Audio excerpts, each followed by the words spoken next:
భోజనం చాలా బాగుంది సార్, చాలా బాగుంటుంది సార్. అన్న క్యాంటీన్ పెట్టడం వల్ల పేద ప్రజలకి అందరికీ చాలా బాగుంటుంది సార్. పేద ప్రజలు అవునాయి అంటే ఆ మాత్రం ఈ మాత్రం మధ్యస్థ కుటుంబాలు కానీ అందరినీ ఇప్పుడు కారులో వచ్చి తింటున్నారు. ఆయన తినొద్దని అందరు కదా ఎవరున్నా తింటారు, స్కూటర్ల మీద వస్తారు, ఉద్యోగస్తులు తింటారు, పేద ప్రజలు తింటున్నారు, నాలాంటి దివ్యాంగులు అడుగు ఎంతమంది తింటున్నారు. అది చాలా తప్పు సార్. అతను ఒక సైకో టైప్ సార్.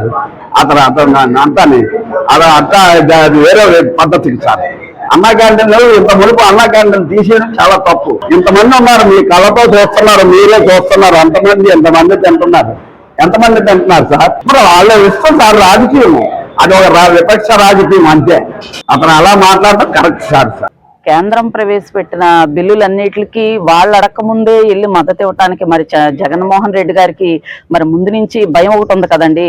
వాళ్ళ అవినీతి చరిత్ర ఎక్కడైతే బయటకు వస్తుందో, జైలుకి వెళ్లాల్సి వస్తుందో, వాళ్ళ అవినీతులన్నీ తవ్వితే ఎంత పెద్ద చరిత్ర అవుతుందో, తరతరాలు చెప్పుకునే అంత అవినీతి చేసిన పార్టీ ఏదైనా ఉందంటే అది ఒక్క ఆంధ్ర రాష్ట్రంలో వైసీపీ పార్టీ అనండి.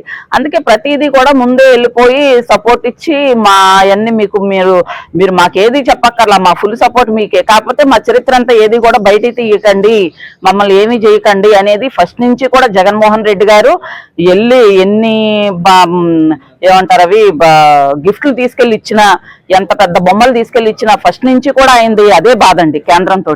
మా ఎయ్యి కూడా బయట తీయొద్దు, మా చరిత్ర ఏది కూడా బయట తీయొద్దు, మా హత్యా రాజకీయాలు కానీ, మేము చేసిన అవినీతి కానీ, మా చరిత్ర కానీ బయటకు లేకుండా, బాబాయిని చంపిన హత్యా రాజకీయం కానీ ఏదైనానండి రాష్ట్రాన్ని నాశనం చేసింది ఏంటి, ప్రతిదీ కూడా వాళ్ళ అవినీతి ఏది కూడా బయటికి రాకుండా కాపాడుకోవడం కోసమే పార్టీని, వాళ్ళ నాయకుల్ని కాపాడుకోవడం కోసం అలానే చేస్తారండి. వాళ్ళ చరిత్ర అది కాబట్టి ఇక్కడే కనబడుతుంది కదండి వాళ్ళు ఏంటి అనేది, వాళ్ళ చరిత్ర ఏంటి అనేది దీంట్లోనే అర్థం అవుతుందండి. మేము కూడా టీవీలో చూసి ప్రజల కింద మేము అదే అనుకుంటున్నామండి.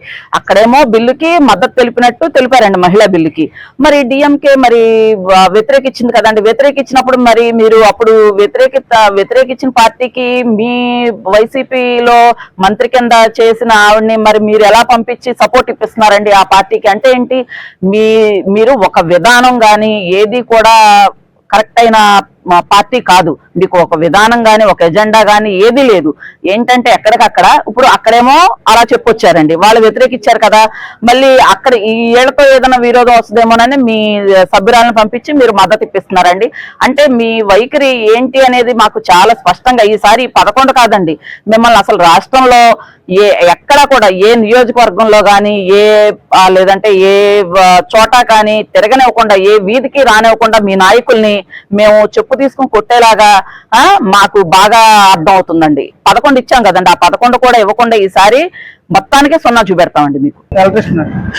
బాగుంది, రోజు తింటగానే నాకు తెలిసి రైస్ బాగుంటుంది, కూరలు బాగుంటాయి, టైంకి పెడతారు అన్నం, వాళ్ళు కొద్ది కావాలంటే వేస్తారు, లేదంటే ఉంటే ఎత్తలేదు లేదు.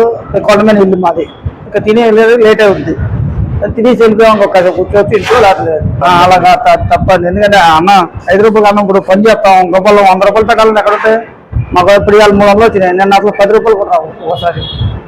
ఆ 10 ఉంటే 5 రూపాయలు ఇక్కడే పోతాయి, 10 రూపాయలు. అది కరెక్ట్ వాళ్ళు కట్ట యువతలో పెట్టినాం కదా.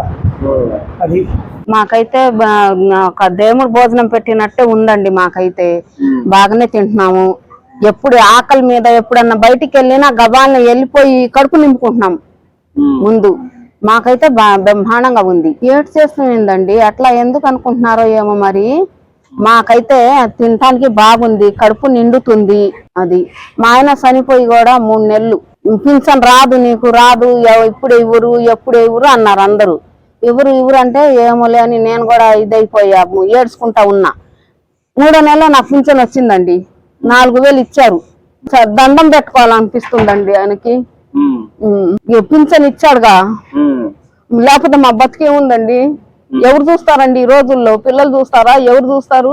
ఎందుకు అందరు చేస్తున్నారండి? ఒకసారి అన్న క్యాంటీన్కి వచ్చి చూడమనండి, వాళ్ళకి ఎంతమంది తింటున్నారో వాళ్ళకి అర్థమైంది. అయితే తెలియదండి, వాళ్ళు మాట్లాడాలిగా, ఏదో ఒకటి మాట్లాడుతున్నారు, కరెక్ట్ కాదు.